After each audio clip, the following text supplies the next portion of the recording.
Welcome back to the channel. We're in Scotland. Why not? It's beautiful. But why are we here? And what's here got to do with this channel and the early history of football, you might ask? Regular viewers will know this is the place where we take our time to examine football history, to try and answer some of the most important questions regarding how modern association football came into being, to understand all about the origins of the beautiful game we all love, to try and appreciate the truth behind where it all came from. My last series was all about who invented football. You'll have to watch all 3 videos to find out our conclusions about that question, but after making the series I kept getting a lot of messages through the channel and via places I'd posted the videos asking me, what about Scotland? Don't you know football was invented in Scotland? Scotland is the real home of football, and Glasgow in particular. Scotland inventing football? This was all new to me, so I thought I'd better come north to check all this out. Had I got things wrong? Was modern football development not really anything to do with early Cambridge footballers and a growing footballing culture in both London and Sheffield? Did modern football actually get invented in Scotland? What had I missed? We must go and have a look, I said to myself. Well, as soon as I started to investigate Scotland's footballing invention claims, I came across loads of newspaper and online reports such as these. Headlines such as "The Truth, Scotland invented football," stated the Independent. "Football was invented in Scotland," cried the Scotsman. "Football can't come home because Scotland invented it," screamed the National. The Hampden Bowling Club website even states that Glasgow South Side is the birthplace and home of football. It's where modern football was invented. You can even find a video on our trusted BBC of an interview with historian Jed O'Brien explaining world football did really originate in Scotland. So, as we walk about the streets of Glasgow, I ask, what evidence is there to suggest the modern beautiful game really came from north of the border? And if it did, when and how did it happen? We need to examine early Scottish football and find out why all these claims are being made. Did Scotland invent football? Let's find out! Scotland's claims to have invented modern football centre around 2 things. Firstly, the invention of scientific passing in the game, and then secondly, the spreading of this new way of playing to others through what are known as the Scottish professors. These are footballers who left Scotland to educate the rest of the world in how to properly play the game. The club at the centre of all these claims is Queen's Park FC. Queen's Park, it is claimed, are responsible for the birth of modern football through passing innovation and then their wider education. Queen's Park FC are Scotland's first and oldest football club.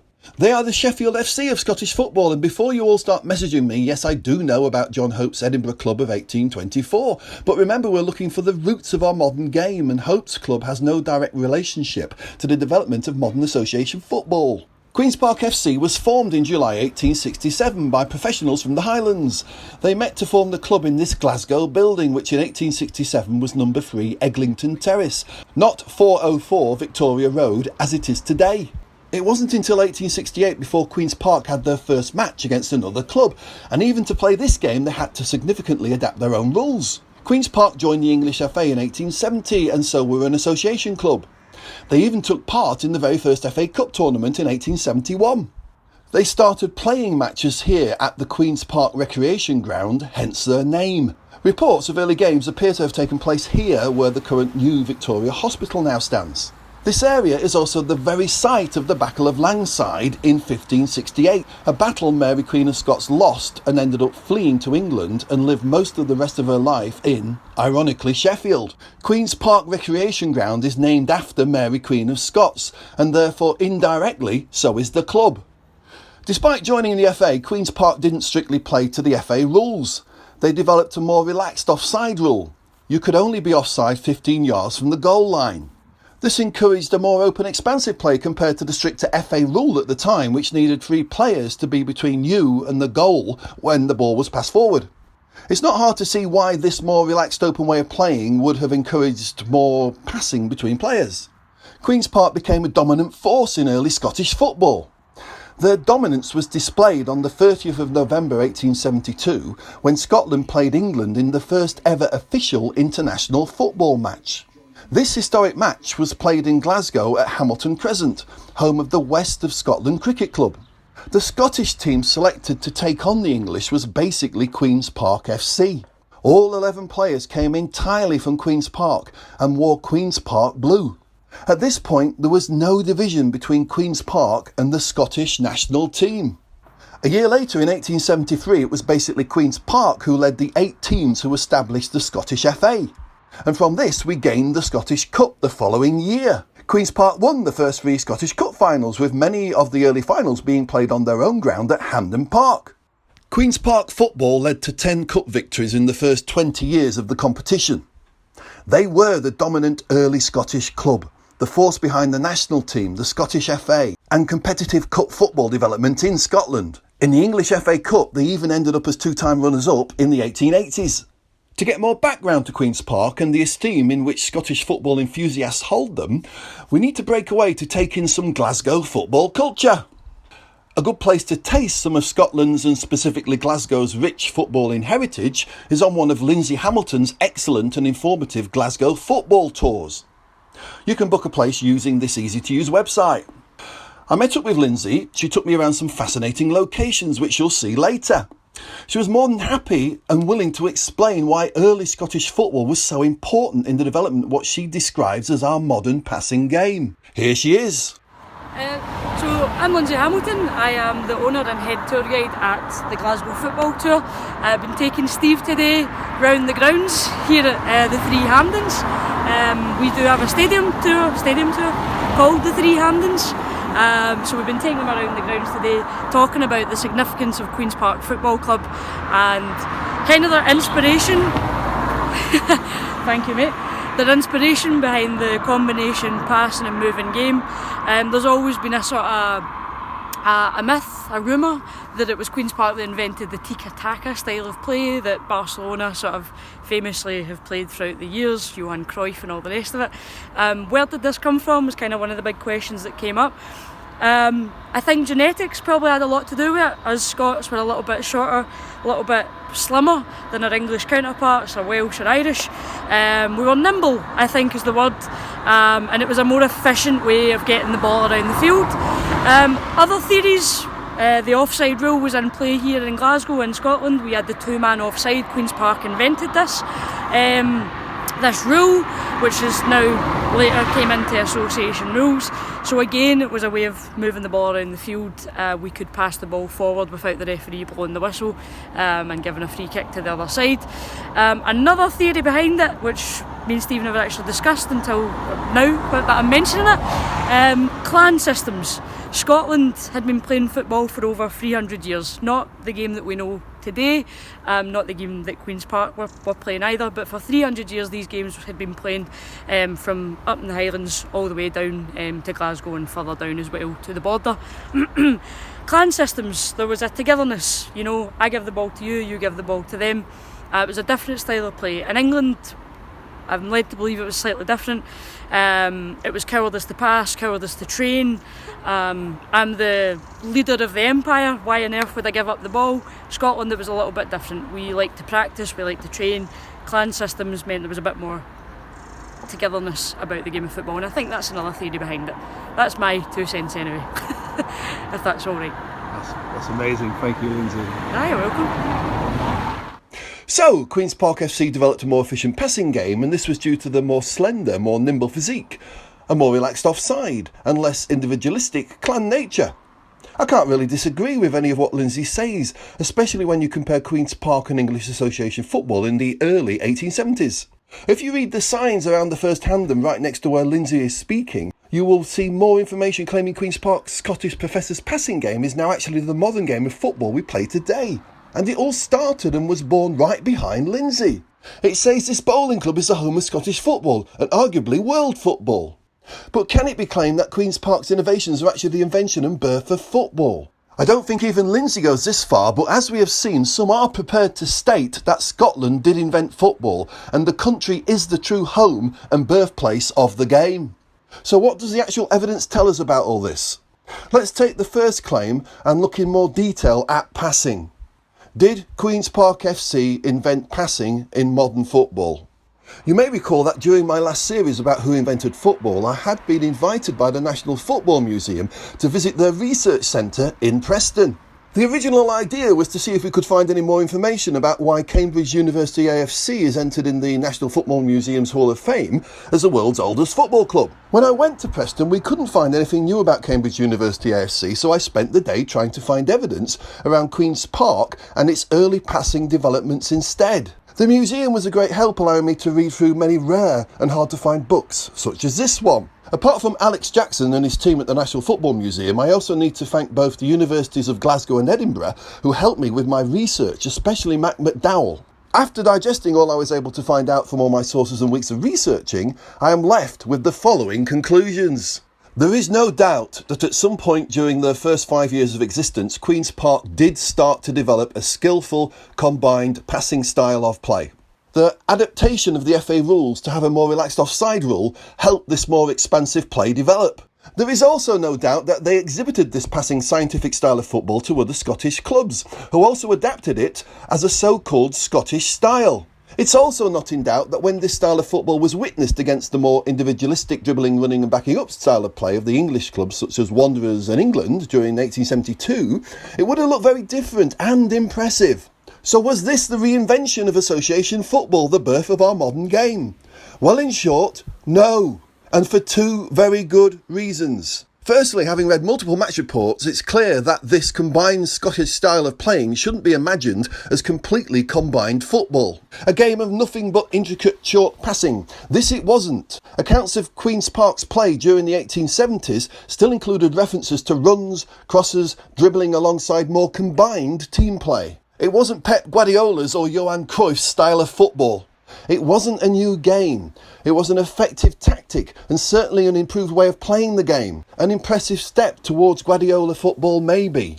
The second reason settles the argument, I'm afraid. Simply put, Queen's Park didn't invent combined scientific or passing play within the game. Sheffield had already invented passing at least 6 years before Queen's Park was even formed. Sheffield's game had no offside at all. The ball could be played forward to any distance on the pitch, and there are multiple accounts over a long period referring to Sheffield's excellent scientific and useful play, of players working together, passing between each other to get around opposition players, of passing through, of making accurate long passes, as well as displaying excellent so-called combined play.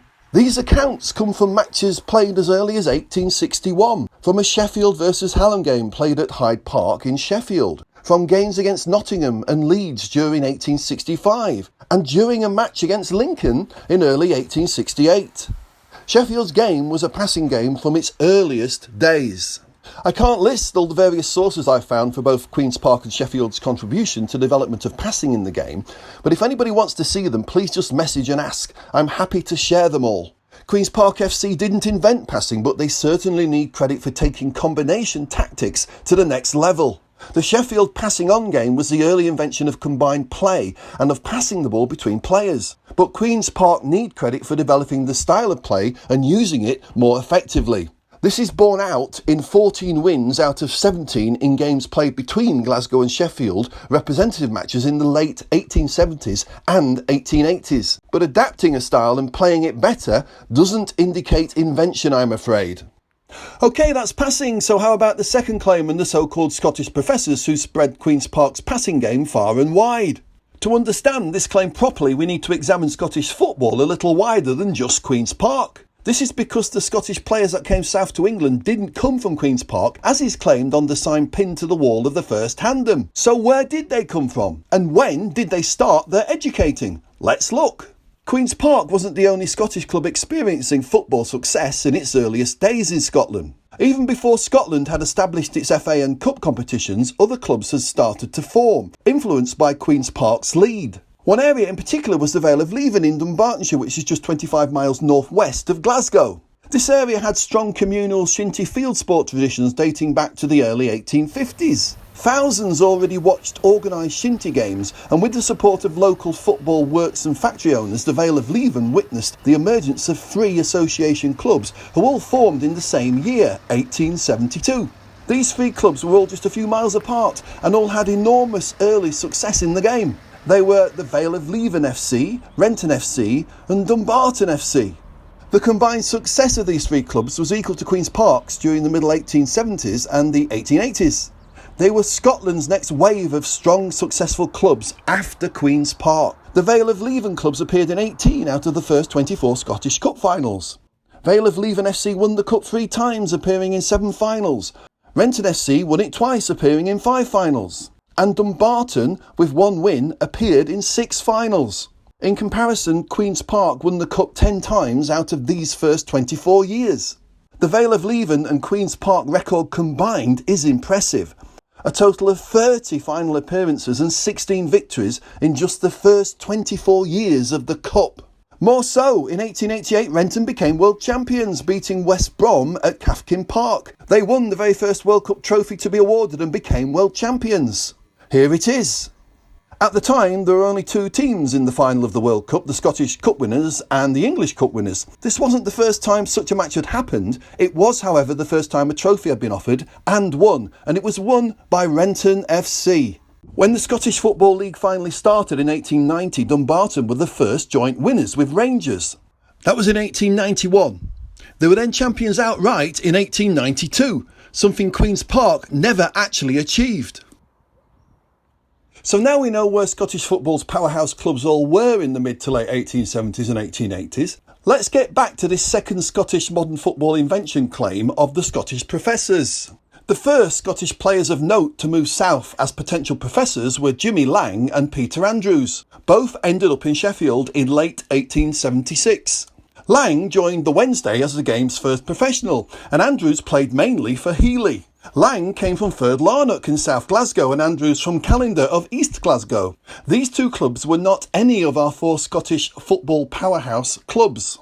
The next to head south was Jimmy Love and soon after him Fergus Suter. In 1878 both joined Darwin, but again these 2 came from relatively unsuccessful West Glasgow's Partick, not Queen's Park or any of the Vale of Leven clubs. 1878 was now 6 years after Queen's Park's more combined football had started to spread. But even at this point it wasn't a flood of professors heading south, and certainly not from the strongest clubs, playing the best of the then Scottish brand of football. The common narrative about football of this period is that the Scots came down to work in northern factories and play football. Just watch drama series like The English Game to get this image. By playing in England, it said, these Scots were able to revolutionise the game, resulting in their passing brilliance winning the very first working class FA Cup final in 1883. Football was never the same again. Well, it's true that a working class northern club did create a watershed moment in football history. Yes, a working class team did beat Old Etonians using a combination style of football in the 1883 FA Cup final. But this team wasn't Darwin, and it wasn't guided by the expert hands of Scottish footballing professors Love and Suter. It was actually Blackburn Olympic, who were coached and educated by a certain Jack Hunter, an English footballer from Crooks in Sheffield. Yes, football's first ever educator of note was Sheffield's own footballing professor, taking Sheffield's passing style of football across the Pennines to achieve FA Cup success. And the total number of Scots in this working class Blackburn Olympic 1883 Cup winning team? Well, none. The entire team was English. The roots of this 1883 revolution came from Sheffield's combination game and not from Queen's Park or its professors. It wasn't until after professionalism had been allowed in England in 1885 that Scottish players started to come down south in their numbers, and most actually did this between 1888 and the early 1890s, and not any earlier. Most of these Scottish players came from clubs all over Scotland, from Anbank in South Ayrshire, from St Bernard's in Edinburgh. I could only find 2 of these players who originated from either Queen's Park or the Vale of Leven. These 2 were John Harvey and John Campbell, who came south to Sunderland from Renton as late as 1890. These later Scots players didn't come to educate or coach, but moved like any other young men had moved across both England and Wales to earn a living, to get paid for doing something they were good at. To do so in better conditions than a factory or a pit, attracted by growing professionalism in the English game and a chance to better themselves. Working class men came from across the British Isles to take advantage of professionalism. It's claimed that the Preston Invincible team was dominated by these Scottish professors, and that this explains their dominance during 1888 and 1889, but in reality only half the Preston Invincibles team was from Scotland. The other half were English and Welsh. The Scottish professors, or players, didn't actually need to educate anybody. They came predominantly at least 5 years after England had experienced its so-called working class revolution. Passing as a tactic was now a common part of play, performed by good players from across the entire British Isles. These migrant footballers, not professors, didn't immediately start to impact the English game as soon as Queen's Park had started to improve passing in the game from 1872. It took nearly 20 years for this mass migration to occur. The reason for the migration was simple. They paid you to play in England. They didn't at the time in Scotland. Scottish players moving south happened over a long period. Their impact was not an immediate reinvention or revolution of the game, as is claimed. The dominance of Queen's Park and the three Vale of Leven clubs declined rapidly with the emergence of the Scottish League in the early 1890s. Then Scottish professionalism and the rise of clubs like Rangers and Celtic added to their demise. But let's not forget Queen's Park and the Vale of Leven's important influence and contribution to early Scottish football. So Queen's Park didn't invent passing and so modern football, and its Scottish professors, wherever in Scotland they came from, weren't solely responsible for spreading this tactically improving form of the game. It was actually Sheffield who invented passing or combined play, and individuals from Sheffield who started to educate others to success using this more scientific form of the game. So before we conclude and bring things to an end, I just want to put things into some kind of perspective and for us to be completely clear about what we're talking about when discussing the development of passing in the game. Yes, passing is a key ingredient of modern football, but passing isn't a rule, it's a tactic. You can't commit a foul by not passing the ball. What some consider to be the best goal ever scored by Maradona in the 1986 World Cup was not the result of passing, quite the opposite. Tactics are different to rules. But unlike rules, tactics can be freely tinkered with by coaches and so change more radically and frequently, even between matches in some cases. If you are old enough to have watched a league match 50 years ago, it might now seem a very different sport when compared to today's slick, close passing on perfectly manicured pitches with a lot less allowed physical contact. But even today, it's not all about close, intricate combined movements. Matches you watch today will also have lots of long balls, crosses, heading, through balls, runs, etc. Not all teams can play constant, close, intricate passing like you regularly see from teams such as Man City or Barcelona. Even in the last 10 years or so, the game has changed. We don't commonly see the once common 4-4-2 formation at kickoffs. We see far more corners taken short, far fewer long crossfield passes, fewer long shots, and the goalkeeper's role is more and more one of a defender, as well as a shot stopper.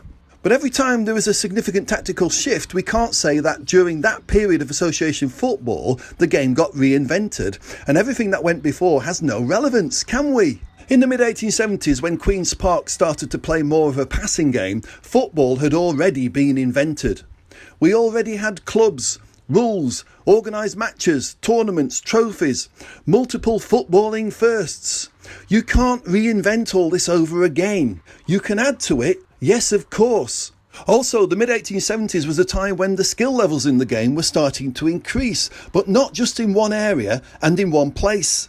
It was a period when we saw developments across the game tactically in formations, coaching, goalkeeping, heading and yes, passing. Yes, Queen's Park's contribution by developing increased scientific combined play in the game are an important part of all these developments, and it does need recognition. I would love to be transported back to the 1860s and 1870s to witness how the game changed during that period, especially in Sheffield and Scotland. We don't have the footage, but taking ball technology and pitch conditions into account, my impression is that early Sheffield and Scottish games would have been more rough and ready versions of what we witness today in matches at a decent amateur level. So to sum up, no, Scotland didn't invent modern association football. Most of what we call football today had already been invented from 10 years before there was even an organised club in Scotland.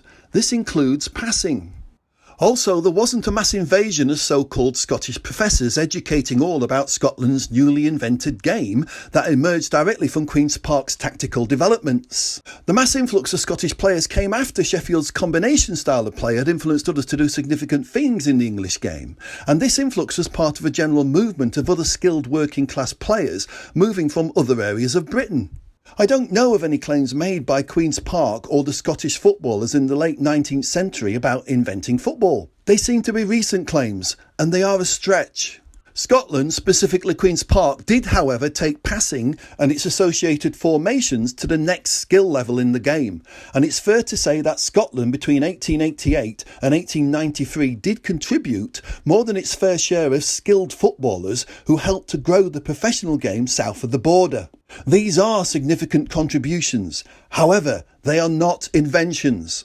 Scotland can also be proud of its firsts. The first international, the first World Cup winners, the first players who became professional, for example. Not many countries can justifiably make such claims. Finally, don't let this video put you off going to Scotland to visit places like the excellent Scottish National Football Museum, or to book yourself onto one of Lindsay's brilliantly fun football tours. One of the best parts of being interested in football history is the banter and debate you can have with like-minded people all over the world. Debates about the question, who did really invent football? You all know where I think our modern game came from. What about you? If you've enjoyed the video, give it a like and please subscribe. Till next time.